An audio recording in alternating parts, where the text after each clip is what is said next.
2024년 11월 첫 번째 주간, 교회력으로는 종교개혁 두 번째 주간 금요일, 기독교 대한선교교회, 소금빛교회, 관주기도회를 각자의 처소에서 함께 우리 주님께 올려드립니다. 이 시간, 우리 주님의 이름을 함께 경배하며 찬양하시겠습니다. 고로소서 임마누엘 보구하소서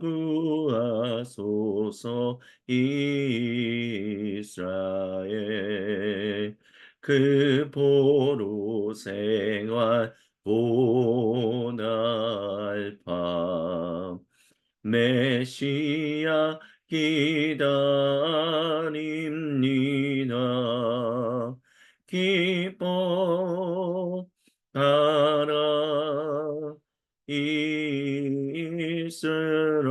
이스라엘 곧 오시리라 임마누엘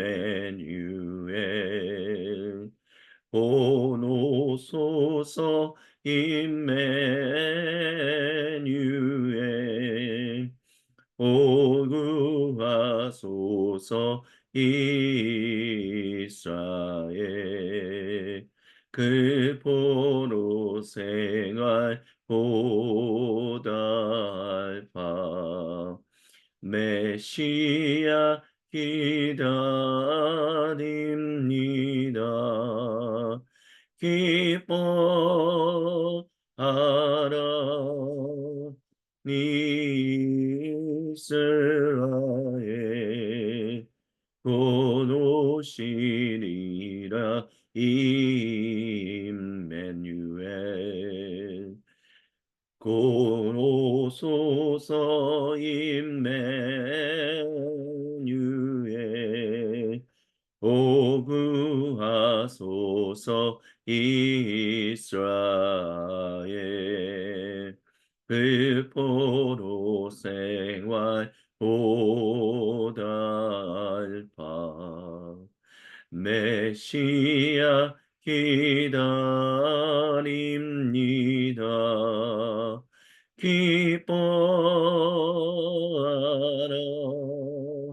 이스라엘 곧 오시리라 임마누엘 보노소서 임마누엘 어구하소서 이스라엘 그 보로 생활 보날 밤 메시아 기다립니다. 기뻐하라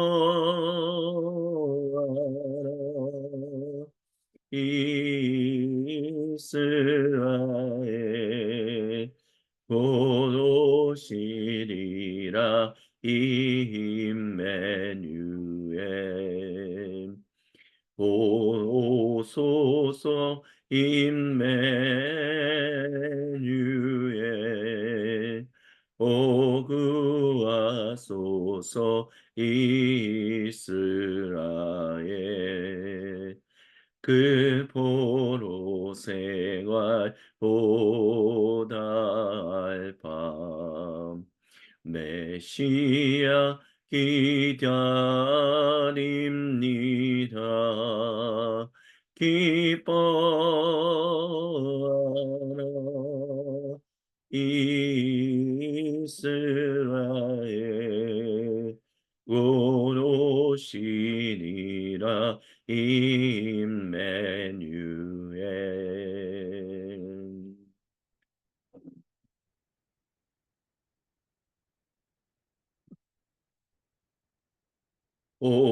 오랫동안 기다리던 주님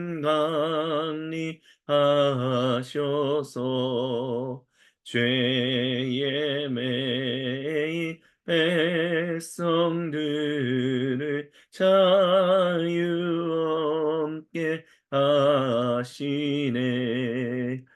주는 우리 소망이요 힘과 위로 되시니 오래 기다리던 배에서 많은 복을 받겠네.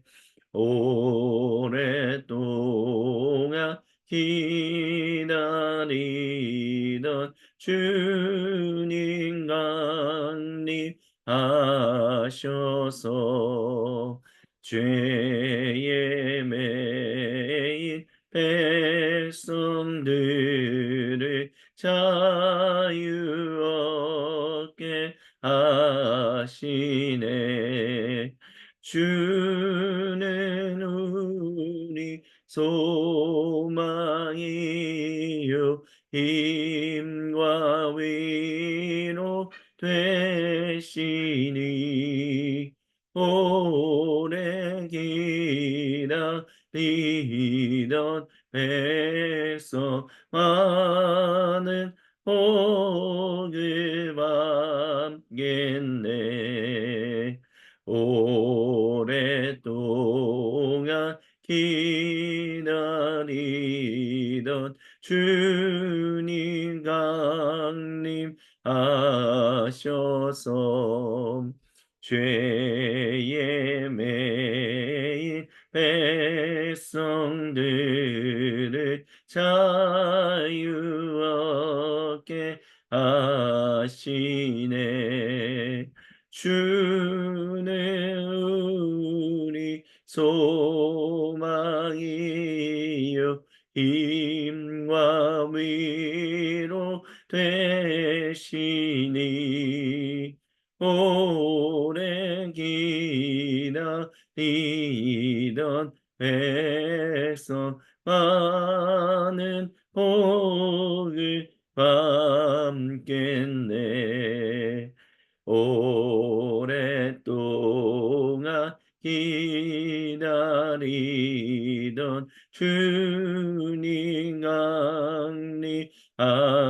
강림하셔서 죄의 매인 백성들을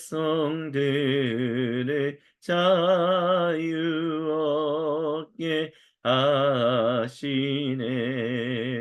주는 우리 소망이요 힘과 위로 되시니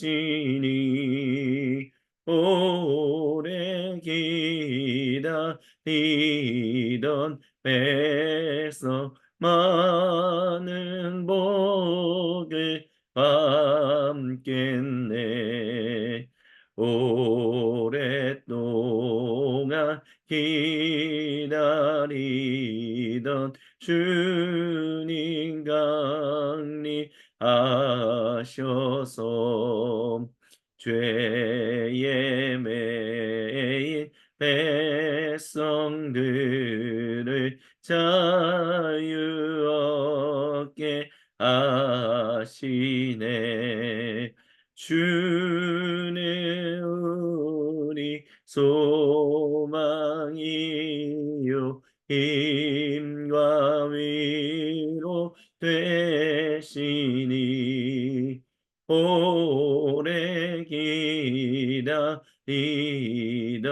백성 많은 복을 받겠네.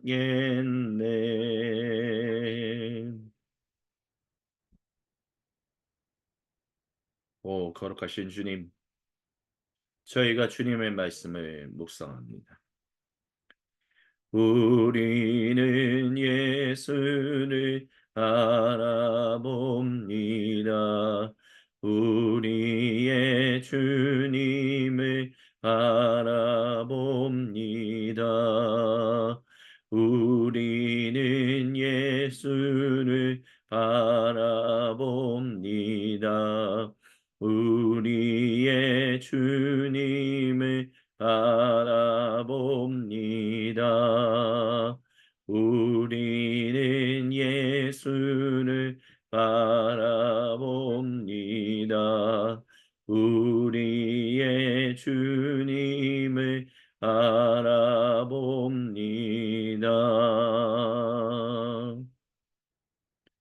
들으십시오. 이는 거룩하신 주 하나님 보좌 우편에 앉아 계시며 거룩하신 주님의 영을 보내신 만왕의 왕 진실하신 대제사장이신 우리 주 예수님께서 사도행전 19장 1절로부터 10절을 통해 우리와 세상에 전하시는 거룩하신 하나님 말씀입니다. 아볼로가 고린도에 가 있는 동안 바울은 높은 지역을 거쳐 에베소에 이르렀습니다. 거기서 몇몇 제자들을 만난 바울은 먼저 이런 말부터 꺼냈습니다. 여러분이 믿을 때에 성령님을 받았습니까? 여러분은 하나님을 머리에만 모셨습니까? 아니면 마음에도 모셨습니까? 그분이 여러분 안에 들어오셨습니까? 성령님이라고요. 하나님이 우리 안에 계신다고요. 그런 말은 처음 듣습니다. 우리는 예수를 바라봅니다. 우리의 주님을 바라봅니다. 그럼 세례는 어떻게 받았습니까? 바울이 물었습니다. 요한의 세례를 받았습니다. 우리는 예수를 바라봅니다. 우리의 주님을 바라봅니다.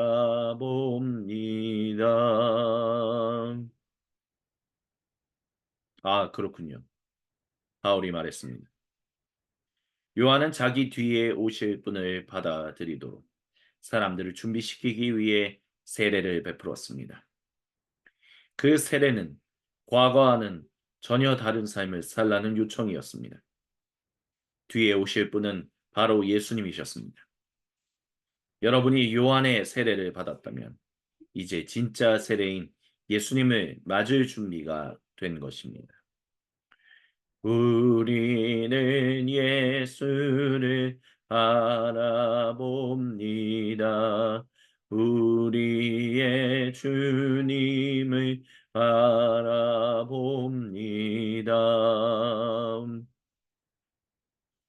그들은 참으로 준비되어 있었습니다. 그 말을 듣자마자 그들은 주 예수님의 이름으로 세례를 받았습니다. 바울이 그들의 머리에 손을 얹자 성령님께서 그들 안으로 들어오셨습니다.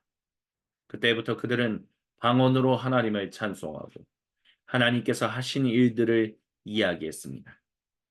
그날 거기 있던 사람들은 모두 12명 정도였습니다. 우리는 예수를 바라봅니다. 우리의 주님을 바라봅니다.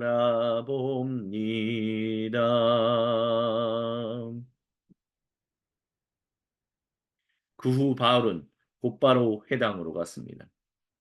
그는 석 달 동안 자유로이 회당에 드나들며 최선을 다해 하나님 나라의 일을 생생하고 설득력 있게 제시했습니다. 그러나 그때에 그들 가운데 일부가 그리스도인의 생활 방식에 대해 악한 소문을 퍼뜨리는 바람에 회중 사이에 저항이 생기기 시작했습니다. 바울은 제자들을 데리고 그곳을 떠나 두란노 학교를 열고 날마다 거기서 강론했습니다.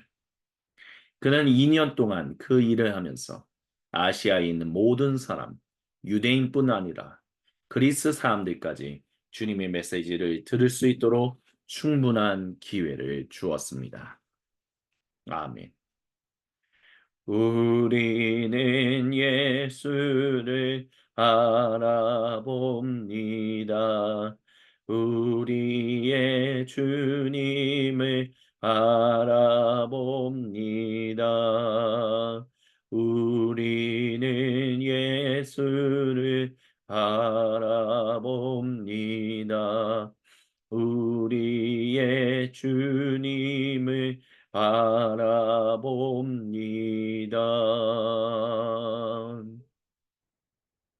잠시 주님의 말씀을 함께 묵상합니다. 바울의 세 번째 전도 여행. 그 첫 번째 지역은 에베소였습니다. 그곳에서 그는 몇몇 제자들을 만났다라고 거룩한 누가는 얘기합니다. 근데 그 숫자가 12명이다라는 것이 공교롭습니다. 예수님께서 12명의 제자를 자신의 중요한 제자들로 삼으셨던 것처럼 바울이 에베소에서 12명의 제자를 만났다. 그렇게 얘기할 수도 있을 것 같습니다. 하지만 이들은 사실 바울의 제자가 아니죠. 예수님의 제자입니다.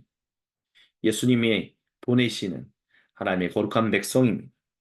그렇기 때문에 거룩한 바울은 이미 몇몇 제자라고 하면서 바울의 제자라고 얘기하지 않습니다. 또는 세례자 요한의 제자라고도 하지 않습니다.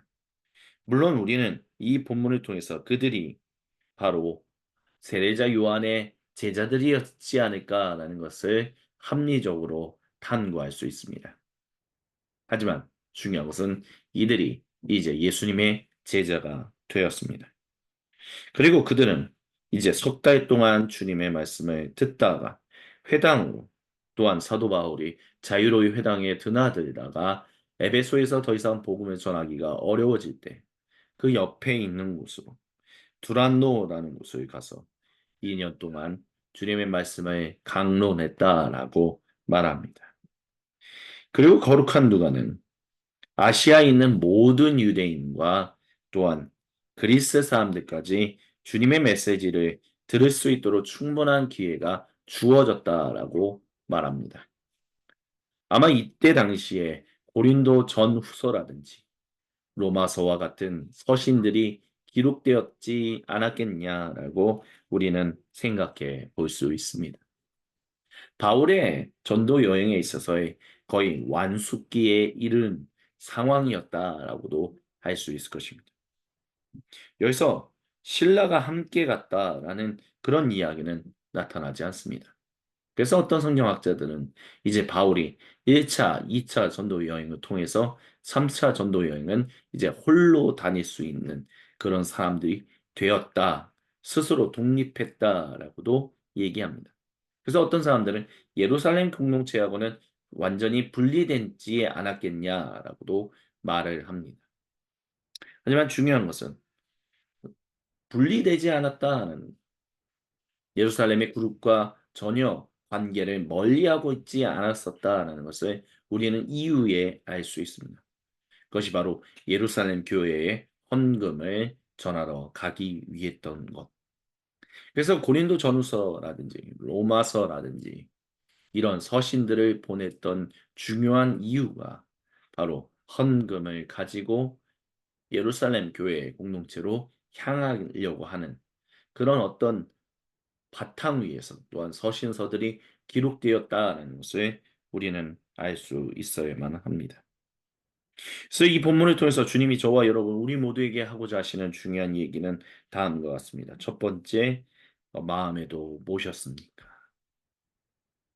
주님의 그 임마누엘 하나님이 우리와 함께 하신다는 것을 진실로 우리의 마음 그 깊은 곳으로부터 고백하고 있는가라는 그것이 매우 중요하다는 것을 주님은 저와 여러분 우리 모두에게 말씀하십니다.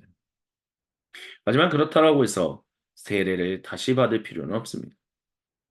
침례교는 또는 제세례파는 이 본문을 통해서 진정으로 온전한 세례를 받지 못한 사람들은 그렇기 때문에 사도 바울이 세례자 요한의 세례를 받고 난 뒤에 예수님의 이름으로 세례를 베풀었던 것처럼 진정으로 참된 침례, 방식도 제대로 된 침례로 받지 않고 또한 마음에 하나님이 함께 하신다는 것을 믿음으로 고백하지 못하는 사람들은 온전한 침례를 다시 받아야 한다라고 얘기합니다. 자기들의 교리를 이 본문에서 가지고 온다라는 것입니다.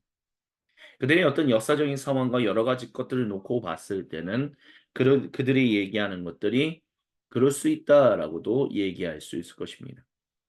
하지만 공교회성이라는 것을 우리가 생각해 봤을 때 그 주님이 주님의 몸된 공동체를 하나로 모으신다라는 것을 놓고 봤었을 때는 침례교나 제세례파가 이야기하고 있는 것은 굉장히 위험한 부분들이 많다라는 것을 어쩔 수 없이 우리는 말할 수밖에 없습니다. 우리가 예수님의 이름으로 이미 세례를 받았다라고 한다면 성부, 성자, 그리고 성령 하나님의 이름으로 우리가 세례를 받았다라고 하면 그것이 세례든 침례든 상관없이 우리는 이미 거룩한 주님의 은혜 안에 있는 백성이 되었습니다. 중요한 것은 근데 그 은혜 안에 있다 할지라도 그 은혜가 마음속에 오지 않았다라고 해서 우리가 다시 예수님의 이름으로 세례를 베풀어야 한다라고 성경을 가지고 얘기하지는 않는다라는 것을 기억해야 합니다. 이 본문은 분명히 세례자 요한의 세례를 받고 난 이후에 예수님의 이름으로 세례를 받는 것에 대해서 얘기하지. 예수님의 이름으로 이미 세례를 받았는데 또 예수님의 이름으로 세례를 받으라라는 것을 지지하지는 않는다라는 것을 기억해야만 합니다. 그렇기 때문에 침례교나 또는 제세파가 이야기하고 있는 그 부분은 결국 주님 안에서 우리는 한 공동체로서 한 식사 안에 주님이 베푸신 그 거룩한 성찬 안에 참여한다라는 것을 결국에는 알게 모르게 부인하는 그런 일들이 일어나기 때문에 이 본문을 가지고 침례교나 제세례파가 얘기하는 온전한 침례를 다시 받아야 한다라는 식의 이야기는 동의될 수 없다라는 것을 우리는 기억해야만 할 것입니다. 하지만 그렇다고 해서 그들이 예수님의 이름을 부인하는 것은 아닙니다. 예수님이 구세주 되심을 부인하는 것은 아닙니다. 그렇기 때문에 침례교나 제세례파나 다 같은 주님의 안에서 한 형제요 자매라는 것을 우리는 결단코 잊지 말아야 합니다. 하지만 분명한 것은 그것을 잊지 않더라도 그들이 가지고 있는 연약한 부분들이 있다는 것을 우리가 기억하며 이 본문을 가지고 제세례의 근거를 삼아서는 안 된다라는 것을 기억해야 합니다. 그리고 더 나아가서 우리는 우리 자신에게 제세례를 받아야 합니다. 침례를 받아야 합니다라고 얘기하지 않는 우리 자신에게 대해서도 우리는 분명하게 다시 질문할 수 있어야 합니다. 우리가 성부, 성자, 그리고 성령 한 분 하나님의 이름으로 세례를 받았는데도 불구하고 진실로 주님이 임마누엘 하나님으로서 우리와 함께 하시며 우리의 삶을 인도하고 계시다는 것을 진실로 믿음으로 고백하고 있는지 아니면 고백하고 있지 못하는지 우리는 끊임없이 살펴야 합니다. 그리고 우리가 그러지 못한다면 주여 우리를 긍휼히 여겨 주옵소서라고 주님께 나아가야 하는 존재들이 되어야 할 것입니다. 즉 과거와는 전혀 다른 삶을 살라는 요청이 주어졌다라는 것을 기억하며 이제는 우리가 마음과 생각, 말과 행동 모든 전 존재가 온전하게 다른 삶을 살아야 한다는 것을 기억해야 할 것입니다.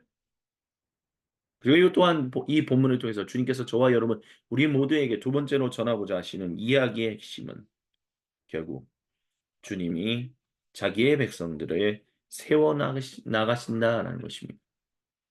두란노라는 지옥에서 2년 동안 그 일을 하면서 모든 사람들에게 충분하게 주님의 복음을 들을 수 있는 기회가 주어졌던 것처럼 오늘 21세기에도 주님의 복음을 들을 수 있는 충분한 기회가 주님의 거룩한 복음을 증언하는 사람들을 통하여 전달되고 있습니다. 주님께서 그 거룩한 일에 저와 여러분, 우리 모두를 인도하고 계십니다. 우리는 그 주님의 인도하심에 따라 순종하며 그 하나님 나라의 일을 생생하고 설득력 있게 제시할 수 있는 사람들이 되어야 합니다. 그러려면 하나님이 우리 삶의 모든 현장에 함께 계시다라는 것을 잊지 말아야 합니다. 하나님 나라의 일이 단순히 교회의 일이고 선교사들, 목회자들의 일 또는 그들의 일을 재정적으로 기도로 서포트하는 그 이상도 그 이하도 아니다라는 것을 이 본문이 지지하지 않는다는 것을 잊지 말아야 합니다. 이 본문은 우리 삶의 모든 현장이 다 하나님 나라의 그 거룩한 일이 일어나는 현장이다라고 이야기하고 있습니다. 우리가 그것을 우리의 삶과 우리의 인생을 통해서 생생하게 전달할 수 있는 사람들이 되어야만 합니다. 그것이 바로 우리가 세상 가운데 나눠야 하는 주님의 말씀, 그것을 우리는 강론하는 것이다 라고 할 수 있을 것입니다. 아멘.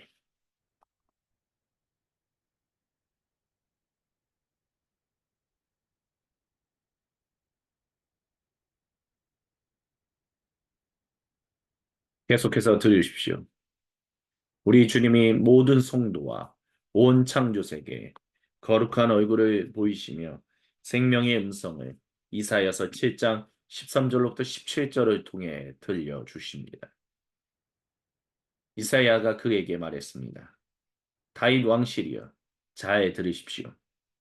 그대들은 소심과 위선에 불과한 경건으로 사람들을 지치게 만들고 그것으로도 모자라서 이제는 하나님까지 지치게 만들고 있습니다. 그러니 주님께서 친히 그대들에게 표징 하나를 주실 것입니다. 두고 보십시오. 처녀인 한 소녀가 잉태하게 될 것입니다. 그녀는 아들을 낳고 그의 이름을 임마누엘, 하나님이 우리와 함께 계신다이라 할 것입니다. 그 아이가 12살이 되어 도덕적 판단을 할 수 있을 때가 되면 전쟁의 위협이 끝나 있을 것입니다. 그러니 마음을 놓으십시오. 그대들을 그토록 근심케 하는 저 두 왕은 그때쯤 사라져 없어지게 될 것입니다. 그러나 이 경고도 함께 들으십시오. 하나님께서는 왕과 백성과 이 왕실에 에브라함이 유다를 떠나 나라가 두동강 났던 그때 이래로 가장 혹독한 심판을 내리실 것입니다. 아시리아의 왕이 올 것입니다. 이는 거룩하신 우리 주님의 말씀입니다. 아멘. 주님 영광 받으소서.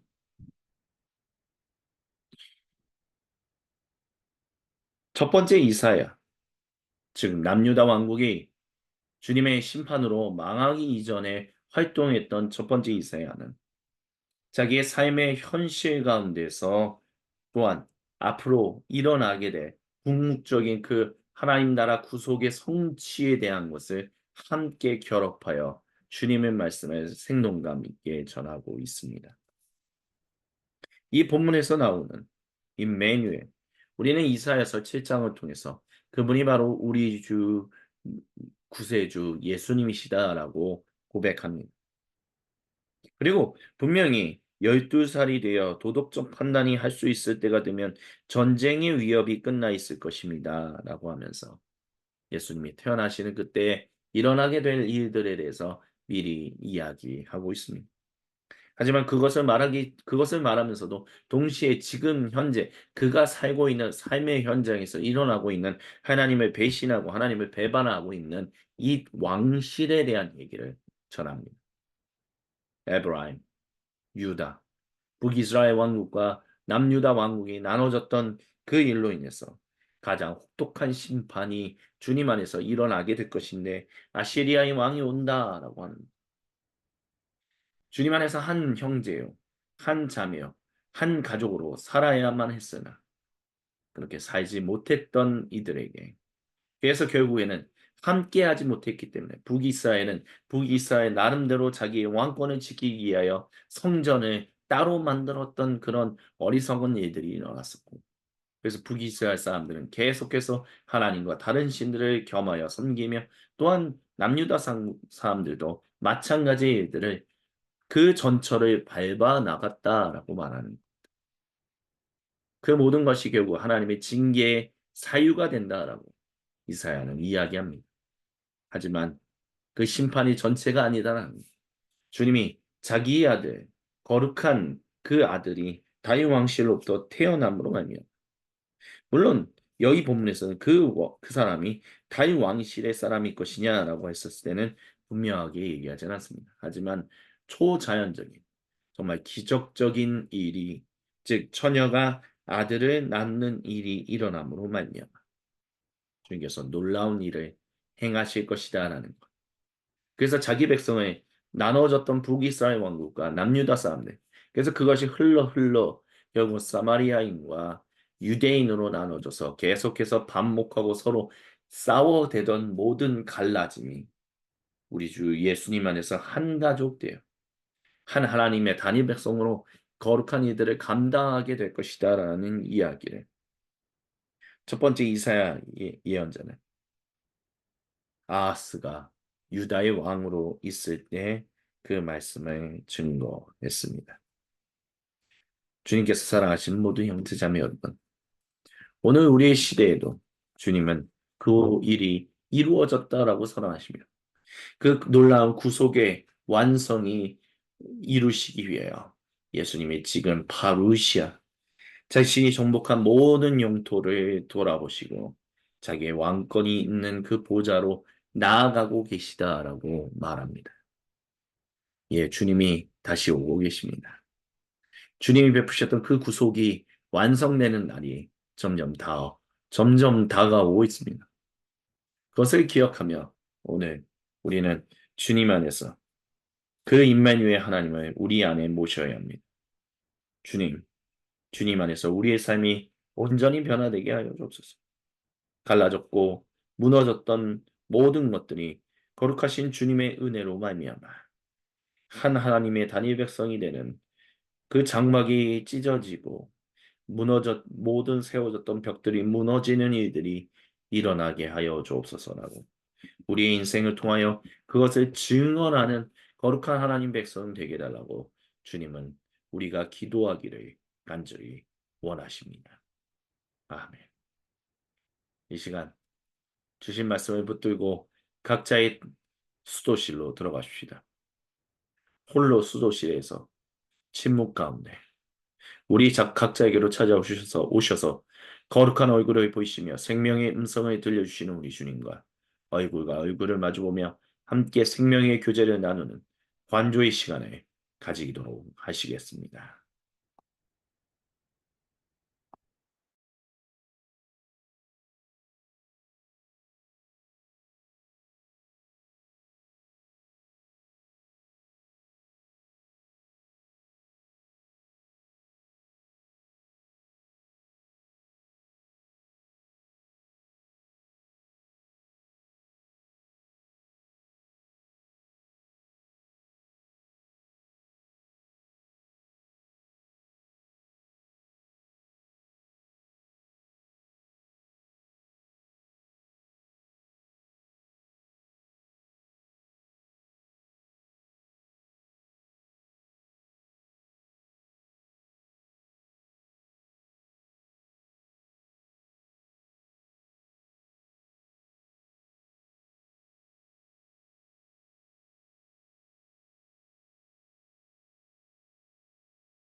오 거룩하신 주님, 우리 각자에게로 찾아오셔서 거룩한 얼굴을 보이시며 생명의 음성을 들려주셔서 감사합니다. 그 음성 붙들고 주님께 나아가 기도하오니 주여 모든 주님 백성의 기도를 외면하지 않으심을 믿습니다. 아멘. 주여 비오니 들어주소서. 우리의 기도를 주여 비오니 들어주소서. 응답해 주소서. 주여 비오니 들어주소서. 우리의 기도를 주여 비오니 들어주소서. 응답해 주소서. 주여 비오니 들어주소서. 주리의 기도를 주여 비오니 들어주소서.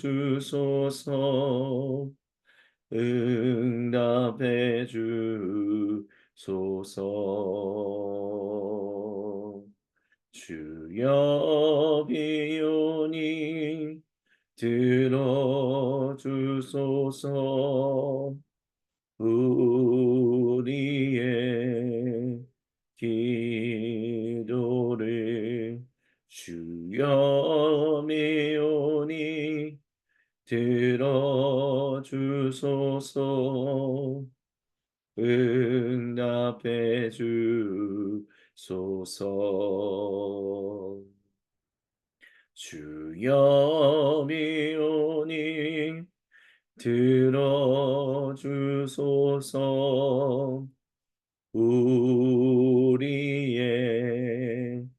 기도를 주여 비오니 들어주소서. 응답해 주소서.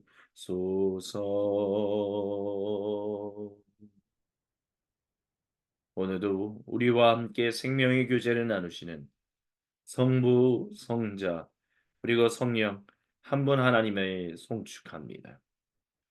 사랑의 나눔 있는 곳에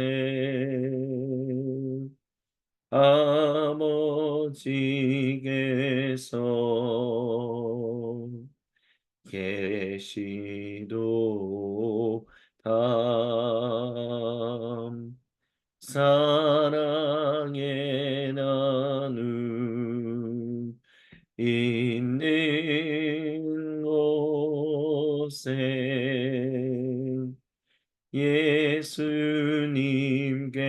예수님께서 계시도다.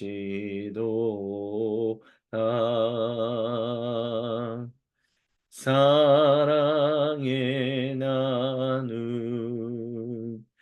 있는 곳에 성령님께서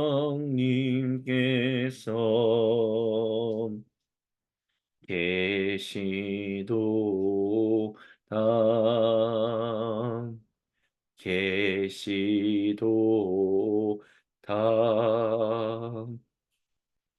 계시도다.